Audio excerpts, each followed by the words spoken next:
Hello, Epic Human, and welcome to the Vision Program Module 1. By now, you've taken yourself through the welcome module, so you're starting to set a context for why you want change and why is this time going to be different than all the other times you've set goals and vision for yourself.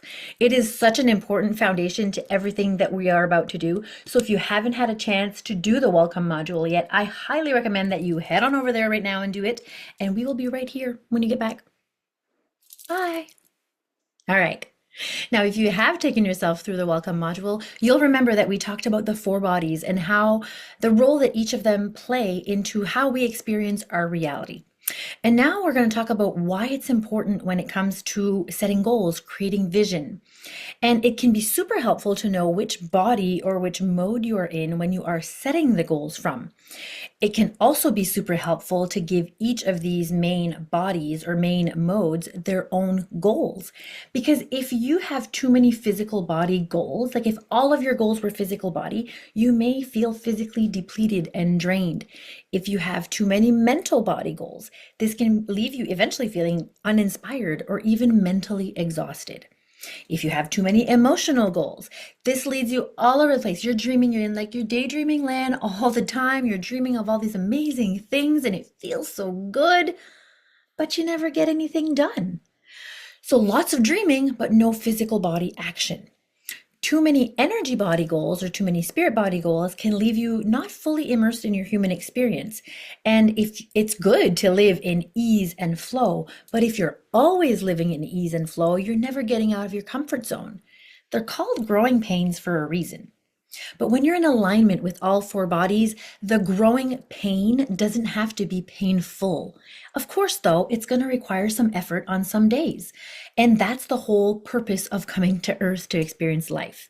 So creating goals from this mindful place of alignment in all of our different modes is so helpful for us to stay consistent because that's the number one thing people struggle with, right? I can set goals. I can buy a planner. I can buy a planner for my planner's planner. I have all the sticky notes. I have all the beautiful stationery. I have all the beautiful vision boards. But then the mood, like the motivation dies and like, ugh, not today. My bed is so comfy. It's so normal. Consistency is hard. So this will help you create results when you are crystal clear on why you're doing it. When all four personas, all four bodies are fully engaged, you will create magic. Now, some people say that manifesting can be an instant and miraculous thing. And of course, yeah, it can. I believe that too. But when you do your part and you combine inspired action with it, you become truly unstoppable. Sometimes when we rely too much on this external universal force, we start and stop and start and stop. And then when like things don't go our way, then we just beat ourselves up and it's just this downward spiral all over again. And we'll talk a lot about that in the next module. So another important component to our personas and to alignment is to love all versions of yourself. So today we're going to talk about past you. And I know you might be thinking, okay, but Cindy, I'm in this program because I'm like running away from that version of me. I'm running away, like new year, new me, goodbye to that dumpster fire. I know, but you have a timeline. And on this timeline, there is past you, there is present you, and there is future you. And all of these versions of you are so important. And all of these versions of you exist in the present moment from an energy body perspective. Because a timeline on a spiritual plane, on a spiritual level, is not really a thing. There is no time in the spirit world. So energetically, all versions of you exist in the now, because think of it. You can think of past version of you. You're just looking that way and you're like, oh yeah, I remember I did this, I did that, I did, past tense. And I am going to do this and that. That's future you. Well, you're thinking of those two versions of you in the now moment. So all three exist.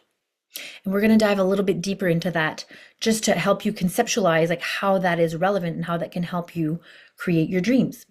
Because many people embark on a vision board or a starting over quest to run away from their past. And you'll see it every December 31st, right? Peace out last year. You've been great. Like, let's never do this again. Or like they'll like do the meme where they're lighting a match behind them. And they're funny. We can laugh because yes, sometimes the years are really tough. But the problem is when the clock strikes midnight, you are still you. When the clock strikes midnight, many don't even lose a shoe, never mind becoming a princess. And at the end of the day, if we really think of the story, even Cinderella washes floors the next day. So, past you got you right here today. Let's just take a moment to acknowledge that. Like, take a deep breath and say, okay, if it wasn't even for yesterday you, if it wasn't for welcome module you, that past you got you in this now moment where you are taking in a program that will create positive changes in your life. And you can't hate past version of you for that. I mean, you can if you want to, but it's not really going to serve you, has it? And if you think of past you, and if past you has created a lot of struggle for you, or past you maybe has created a life now that you have a lot of debt to pay, past you has not eaten in a calorie deficit and now you have weight to lose, past you has not always chosen the best relationships and now you're alone again. Whatever past you that you're not proud of or happy for, whatever that version of you created, they still led you here. And today you lead yourself here to create change. So even if you can't celebrate past you, can we just do a little bit of this, like a little pat on the back and say, way to go yesterday, me. Good job. You led me here. There's a quote that says you'll only change when the pain of staying the same is more painful than the pain of change. And like I said, it doesn't have to be painful, but it will require a little bit of stretching. Now, the good news about all this timeline thing is that future you over here is cheering you on. Future you is excited. Future you is like, oh my goodness, you are taking the vision program. You are finally going to become me. Your future you is like, you're becoming me. And future you is like, okay, here's what to do. Here's the next step. Future you is really cheering you on. And future you is excited that you're going to integrate these concepts rather than just learn them from a mental body knowledge standpoint. So I am inviting you to just consider this perspective. And for some of you, you're like, I've already heard this. And for some of you, this is just going to take your brain and go and stretch it just a little bit. But we don't live in the present. We don't even live in the future. We live life to create memories. And the memories live in our past. So the past isn't a bad thing. I know you're going to say, but Cindy, I live in the present. Yeah, you live in the present, but the purpose is to create memories. Because the memories are what create stories. When you're sitting around the dinner table sharing stories, remember when. When you're sitting around the campfire, again, you're sharing stories of good times, of bad times, of good laughs, experiences. The best stories are in your past. A lot of times we don't sit and say, here's what we're gonna do. And we should do that a little bit more because it would really nourish that vision, but we don't. It's just not what most people do. So this program is an invitation for you to not only make peace with your past, but to live and create a life in a way where you get to tell epic stories around the campfire and around the dinner table. And I hope that you can anchor that into your mind so that when your mental body wants to start to fight you, wants to start to push, you're going to push yourself out of your comfort zone and your mental body's going to try to, the warrior, right? The warrior's going to try to keep you comfortable to protect you. I hope that you tell the warrior, like, yeah, warrior, but we're creating an epic story right now. So like, put down the sword and let's do this. So when you are remembering a story that is painful, that is triggering, or that is shadow work, these are the stories that we're not proud of. These are the deeper things, the sticky things. I'm going to invite you to take a deep breath. This is a process, actually. So for those of you that are taking notes of like, what is a data? What is a process? What is homework? This is a process. When you're remembering a memory or something that is painful, something that is triggering, or when you're in your present moment and something triggers you, something activates you, right? It brings back a memory. Take a deep breath. And then you ask yourself, How do I want it to be? Because you are remembering either how it was, or remember we talked about closure before. So this process is actually a completion process. Our brain, our mental body always wants closure. And when we don't give ourselves closure, or when life doesn't give ourselves closure, our brain, our warrior, to keep us safe, makes up stories. And it's going to make up a story anyway, no matter what, because it wants closure. So if your brain or if your mind has made up a story of why something was the way it was to give you closure and it's not really true, that's made up. So why not make up a story that feels good to your nervous system instead? Why not set yourself free? Just because it's not true doesn't mean it's not a true feeling for you. Doesn't mean it doesn't feel real for you. So to create the most empowering now moment and the happiest future, clean up your past. Make peace with people, make peace with circumstances, and set yourself free. So when you're thinking of a story or something from the past, the story that keeps repeating, ask yourself, okay, that is painful. How do I want it to be? Or if I could have chosen the outcome to this situation, how would I have wanted it to be? And tell a different story. What if you healed your emotions like you cared for a baby? What if you asked yourself, what do you need? Do you need fresh air? Do you need comfort? Do you need reassurance? Do you need a cheerleader? What do you need? What does this emotion need? This heavy shadow emotion? Does it need to be expressed? If it's anger, maybe you just need to scream in a pillow and get really angry and let it all out. What if you stopped mental body warrior analyzing your emotions and you simply created space for them to be seen and witnessed without a compounding effect to them? What I mean by a compounding effect is anger comes up, right? Something triggers you, something activates you, anger comes up and you're like, I am mad. And then we compound to that because we never just go, I am mad, I'm going to express anger. Scream in a pillow. Some people punch walls. Maybe drywall is expensive these days. Maybe try not and don't do that. Maybe buy a plastic baseball bat and hit a mattress. But anger expressed. But we rarely do that because, anger is bad. Nobody likes to see it. So because we've made it bad, we then compound it. We say, I am mad because I got rejected. So we've now given a reason for the emotion. I'm mad because I got rejected. We don't end there though. We compound again. I got rejected. And then our brain goes, because we're not good enough. Oh, that's right. I got rejected because I'm not good enough. And then emotional body's like, what do you mean I'm not good enough? I'm not good enough. I'm not good enough. And then warrior's like, oh gosh, there they go, crying again. Okay, no. I am mad because I got rejected because I'm not good enough. But who do they think they are? Losers, narcissists. And then we get on this compound, we add. So instead of just having an emotion be an emotion, we've now given the emotion meaning.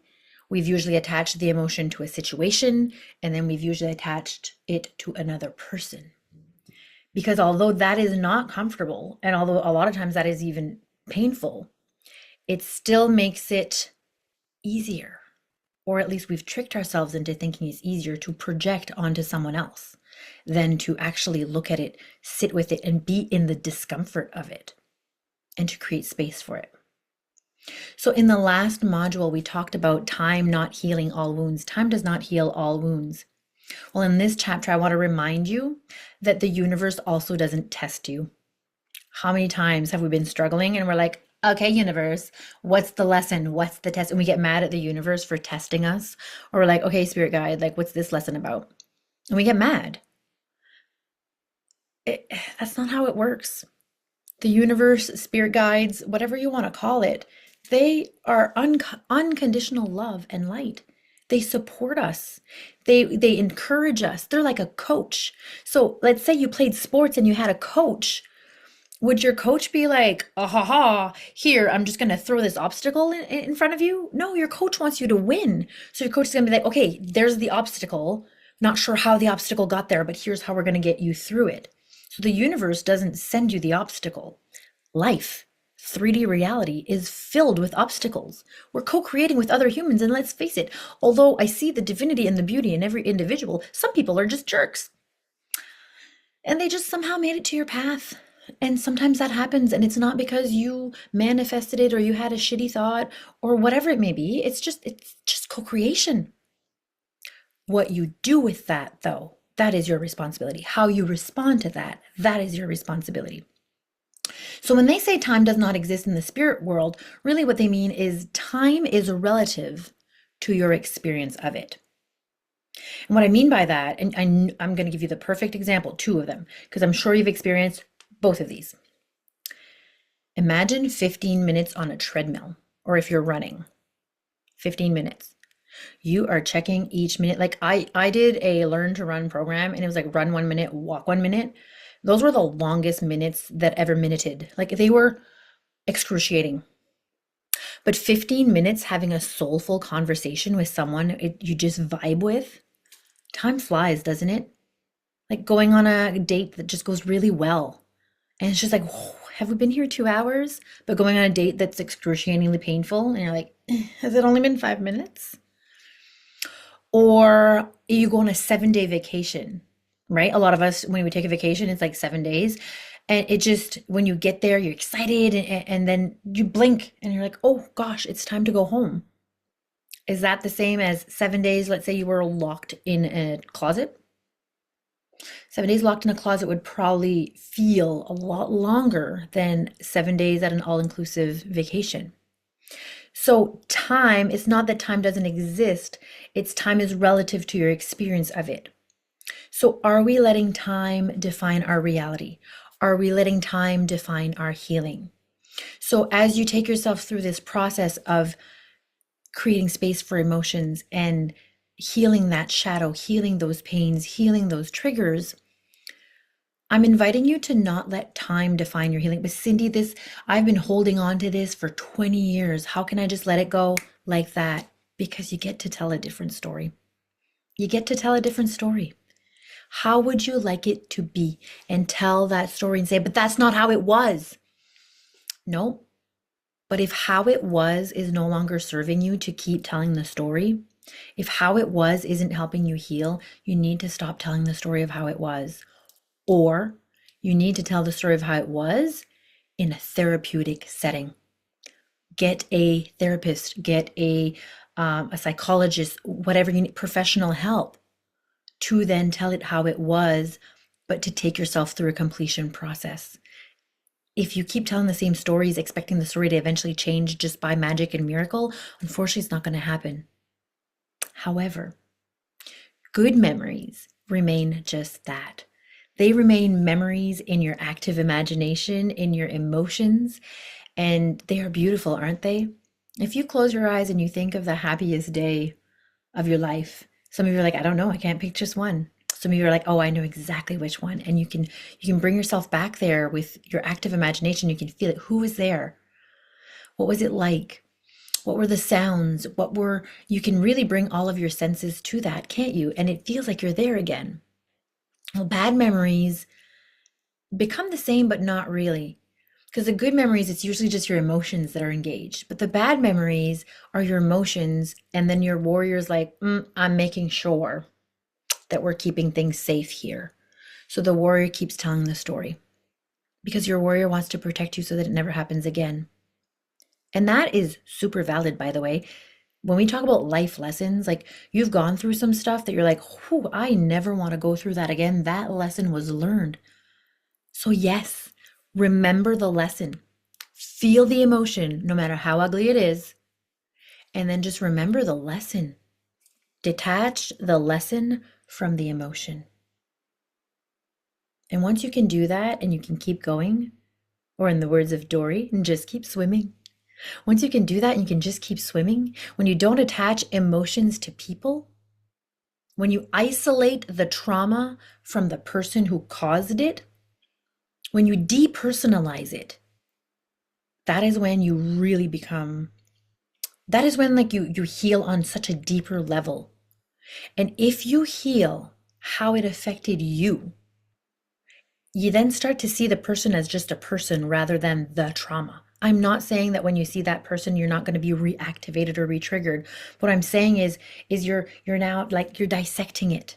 So instead of being one big heavy thing, it's just a lot of little things. And then you can one little thing at a time heal instead of this great big thing to heal that feels so heavy. I would say 80% of the somato-emotional release treatments that I do, it's usually like here, and it's like a heavy feeling. It's like a heavy rock, or it's a heavy boulder, or it's usually heavy, and it's like here. That's all over your heart. That's where you feel. That's where you come alive. That's where you breathe. So if you can at least chip away at that rock one little bit at a time, start dissecting it. Because what happens is if we don't, and that heaviness stays there, we're trying to create happy, peace, light from this already heavy state. So you're always fighting uphill. And then you trust that a process like, let's say, the law of attraction is going to magically make that disappear and that life is going to be beautiful. And that's where I have a little bit of a hard time with a concept like the law of attraction. And I'm going to really dive deep into that in the next module. But the boulder, the law of attraction isn't going to remove that boulder. That heavy feeling, the law of attraction isn't going to remove it. That is your work. That's your healing work to do. It's a 3D reality. Pain, stuff happens, and it's not pleasant. But it is, and although it's not our responsibility, although it's not always our fault, what happens to us, it is our responsibility to heal it. And then the magic and miracles can come. So what if you were to live your life? You know, everyone says, live your life like it's your last day. I don't know about you, but if it was my last day on earth, I'd be spending like all of my money. I'd be eating all of the foods. I would be so ridiculously irresponsible. Like if I were to live life like it was my last day. I'd be like that Tim McGraw song. Like I'd go skydiving, like Rocky Mountain climbing. Like I don't know. I'm looking out the window and there's snow. Like I wouldn't be in a snowy climate. So it could lead to me making irresponsible decisions. What if you were to live your life as if you were to live forever, not just like it was your last day? There's a saying, a lot of books quote this, but they say we're not scared of dying. We're scared of not fully living. We're scared of being on our deathbed and then having tons of regrets. We're scared of something happening, taking our health, taking our money, taking something away from us, right? And that we're feeling then we're stuck. And then we can't experience life. And a lot of times the flip side of that is we don't allow ourselves to feel fully because we don't know when it'll end. When does it end? How does it end? How long does the pain last if it does end? How long does this love last? This is your warrior wanting to protect you. But what it does is it stops you from experiencing great big things. How many of you say, I want to be in a relationship that is happy and healthy, but I'm so scared of getting hurt again. You're scared of past hurt. You're not scared of new love. The problem is you're not going to experience new big love without the big risk, because that's light. And then the opposite is the shadow. So the great big loss. And in our subconscious mind, we know that we're not here in this physical reality forever. Spoiler alert, we're all going to die. And we kind of ignore that in some weird way because it's been taboo, right? To talk about death and dying. But that's, there's shadow and light, fully alive, and then we die. And once we can really accept that, then we're like, wait a minute, but that means if there's a great, great big love and I love them a whole lot, when they leave, it's going to hurt the equal amount. The equal amount that I loved is the equal amount of pain. And because we don't know when or how or what, because our brain can't give us that closure, the closure process, we sometimes then we're like, okay, well, we'll just love a little bit less so that it hurts a little bit less. It never really quite works out that way, does it? Because once we're hurt, it's the compound emotion, isn't it? We're hurt, we're sad, so emotions kick in, then warrior kicks in to protect the emotion, and then it's still really messy. And it still hurts a whole lot. If you've lost anything, anyone in your life, if you've experienced grief in any way, it's painful. There's no way around it. Grief is painful. So why not at least give yourself the beautiful flip side of it and just love fully, let yourself receive love fully, take down those walls. Take down those walls that you've made yourself believe protect you. They don't protect you from anything, they just keep people out. Learn the lesson, heal the emotion. So for your homework, we're going to take you on a little journey because they say hindsight is 2020. It's a saying used to describe the phenomenon of being able to see things more clearly after they've happened. You've probably all heard that, right? Depending on what country you're from, like hindsight is 2020. So it just means like after the thing happened, you look back and you're like, oh yeah, that makes sense. But like when you're in it, like nothing makes sense. So the phrase is derived from the idea that our vision is usually better when we look backwards than when we look forward, like 2020 vision. But we can also use this as a superpower when we create a new life, a new year, a resolution, whatever you're creating ahead of time. So what I want you to do for homework is I want you to look back at the last year. And you can go more than a year if you want to, but let's not make this overwhelming, okay? We're already taking ourselves through a process. You can come back to it later and then like just do your whole timeline if you want to. But look back at last year. What are some of the lessons that stand out? Like, what are some of the lessons? And you can even write the lessons that still have an emotion attached to it, because then that'll make it easier for you to take yourself through the process. But what are some of the lessons you're like, whew, never doing that again? Like, what are some of the ones that stand out? What are some of the good lessons too that stand out, right? Oof, I did that. I took a risk there, and like, wow, the reward was amazing. What are some of the silver linings that you now see from some of the hardships you've faced over the years? Silver linings are this beautiful thing is like when you're in it and the emotions and the mental body are compounded, it's like you can't like why is this happening? There's no logical reason for this to happen. This is a horrible thing and there's just no rhyme or reason. And then time goes by, years go by, and some people never take a moment to look back and go, oh, there was a silver lining to that. That was painful and that was hard, but then it led me here and it led me here. And this here, wow, I could have never even dreamed of that. How beautiful is that? So, the best gift you can give yourself as you're healing your timeline of your past is to look to see where are the silver linings from some of the hardships you've faced over the years. If you take a few moments to reflect on this, you can even grab a journal and you can write about it, or you can just do it in your imagination, whatever it may be. But super important to name the silver linings. And the reason it's important is one, it puts you in an energy of gratitude. But two, the next time you're in a hardship, your mental body might go, oh yeah, but I remember there's been a lot of silver linings. So maybe this is a silver lining moment to come.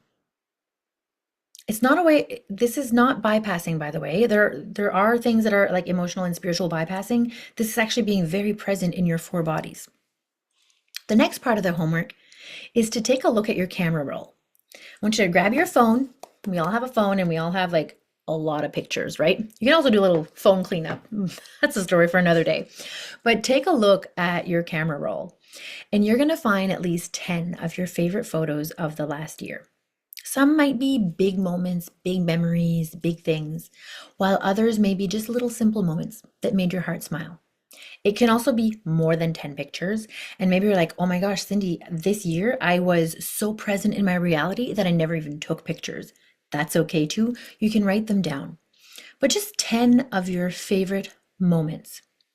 If you have the photos, I invite you to make a little picture board of them either on your phone or you can print them out, whatever it may be, but this can be your hindsight board. And it plays an important role in your vision board process, and we'll get to the details of that in our next modules. But for now, just play with your photos. Make a collage. If you have a favorites folder, maybe just make a like favorites of 2024 or whatever year you're watching this, the year before. So these are exercises that I've done. I've done them at a retreat before, and then I've seen them a few times in other programs. So if a lot of coaches are using this process, it tells me that it's probably a powerful process. I know personally, I look forward to it every year, and it has now even encouraged me to try to capture more moments, try to capture more photos and more, even now, like B-roll videos. For those of you that don't know what that is, it's just like a little short video. Um, because then you'll see them like on TikTok and on Reels and things like that. At the end of the year, people do like a little video, and it's all little video clips of like my year in a review. And I love that because it's like a little 1 minute video of like what was the year like for you. And I think that once you have a couple of those piled up, wouldn't it be fun to just look at like, oh, the last 10 years in 10 minutes? And although it never fully gives the experience and fully lets you express it, it just still takes you down a little trip down memory lane. And the nostalgia is a powerful thing, isn't it? Think of that.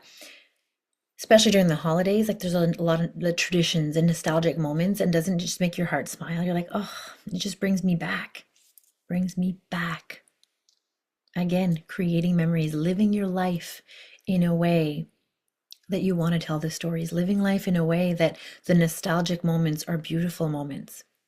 So this homework is super important, and it allows you to just put that bow on your past, and you say, thank you. Thank you for all the memories. Thank you for the silver linings. I'm putting the bow on that, and I'm ready to move forward. I'm ready to tell epic stories. I'm ready to live a life in a way that I can create epic stories. Now, I've got some journal prompts for you as well in the workbook. So if you like journaling, if you're somebody, you don't have to journal to be successful at anything, by the way, but journaling just helps you brain dump, right? It helps get our thoughts onto paper. And it's a very powerful way to just put into perspective things that maybe are subconscious, but they're always there. So when you put them to paper, they become conscious and sometimes easier to let go, easier to own up to, right? You're with your thoughts all day long. You're with your thoughts all day long. A lot of people, so I own Mana Health and Wellness, and we have float therapy there.